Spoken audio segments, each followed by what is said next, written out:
মাছ যখন এইভাবে খাবার খায়, মাছ খামারিদের মনটা ভরে যায় আনন্দে। কেননা এইভাবে খাবার খেলেই মাছ দ্রুত বৃদ্ধি পায় এবং মাছগুলা সুন্দর এবং সতেজ থাকে এবং সুস্থ সবল থাকে। সুপ্রিয় দর্শক, আসসালামু আলাইকুম। আবারও চলে আসলাম আপনাদের মাঝে নতুন একটা ভিডিও নিয়ে।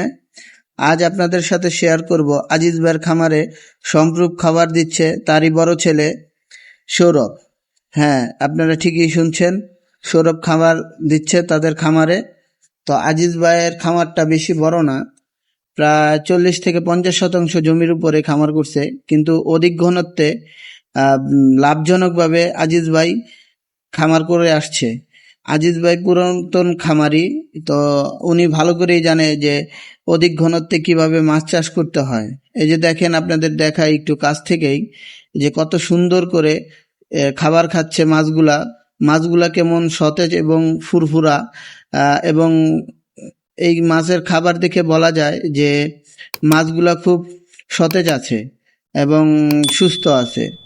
তো আপনারা দেখেন কত সুন্দরভাবে খাবার খাচ্ছে আজিজ ভাই। এই 40 থেকে 50 শতাংশ জমির মধ্যে প্রায় 20 থেকে 30 হাজার তেলাপিয়া এবং 30 থেকে 40 হাজার শিং মাছ এবং বাংলা প্রজাতির মাছ যেমন রুই, কাতলা, মৃগেল, এই সকল মাছ আরও 20 হাজার দিয়েছে।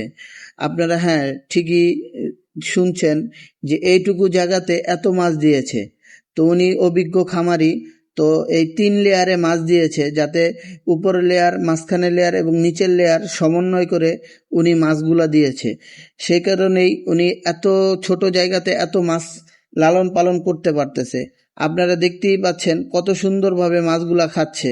এতেই বোঝা যায় মাছগুলা কেমন সুস্থ সবল আছে এবং কত সুন্দরভাবে মাছগুলা খাচ্ছে। তো এরকম ঘনত্বের মাছ এই সকল খামারিরা যারা অভিজ্ঞ তারা চাষ করতে পারে। যারা নতুন তারা হয়তো বা এই মাছ সমন্বয় করতে পারে না, কোন লেয়ারে কতগুলো মাছ দিতে হবে সেগুলা জানে না।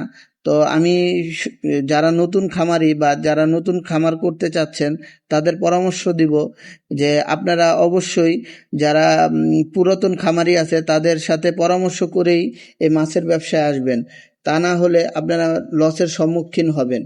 আর মাছ ব্যবসা করতে হলে আগে জানতে হবে, তো না জানলে ব্যবসায় লসের সম্মুখীনই হওয়াটাই স্বাভাবিক।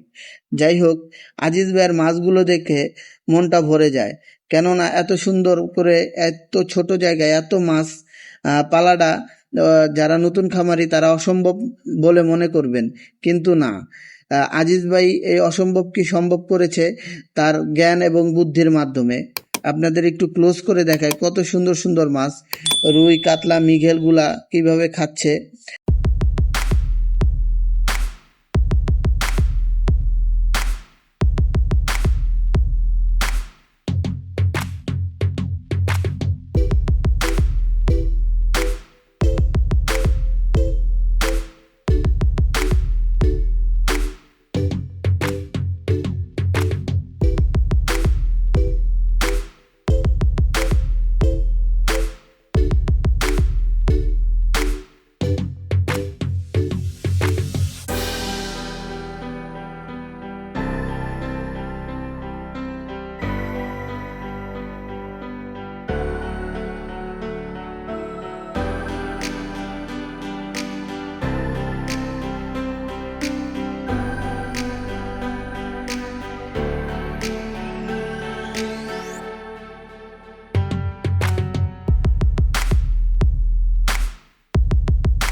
অধিক ঘনত্বে মাছ চাষ করতে হলে আপনাকে খাবার ব্যবস্থাপনা জানতে হবে।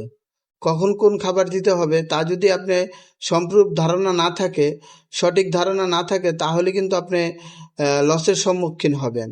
তো আমি প্রত্যেকটা নতুন খামারিকে বলবো যে আপনারা পুরাতন খামারিদের সাথে সলা পরামর্শ করে তাদের বুদ্ধি পরামর্শ নিয়েই আপনি মাছ সম্পর্কে জেনে তারপরে খামারে আসবেন। তা না হলে আপনি অধিক ঘনত্বে মাছ চাষ করতে পারবেন না। দেখেন কত সুন্দর মাছগুলা খাচ্ছে। তো আজিজ ভাই খাবারও দিচ্ছে সম্প্রুপ খাবার। অধিক ঘনত্বে মাছ চাষ করতে হলে আপনাকে সম্প্রুপ খাবার দিতেই হবে। বাজারে অনেক ধরনের সম্প্রুপ খাবার পাওয়া যায়, তো এটা মান ভেদে অনেক হেরফের হয়। তা আশা করি যারা নতুন খামারি আছেন তারা পুরাতন খামারিদের পরামর্শ নিয়েই যে কোনো বাজার থেকে যে কোনো একটা কোম্পানির ভালো মানের খাবার খাওয়াবেন, তাহলেই আপনি অধিক ঘনত্বে মাছ চাষ করে লাভবান হতে পারবেন। আর মাছ চাষে খাবার কতটা গুরুত্বপূর্ণ তা বলে বোঝানো যাবে না। খাবার ছাড়া মাছই হবে না।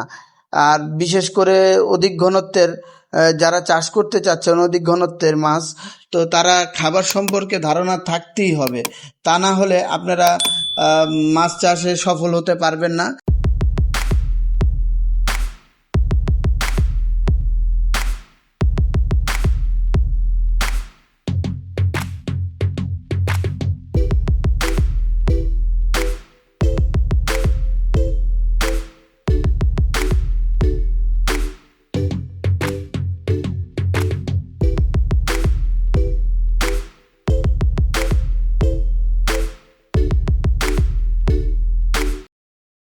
অনেক নতুন খামারি ভাইরা কমেন্টসের মাধ্যমে অনেক কিছু জানতে চায়।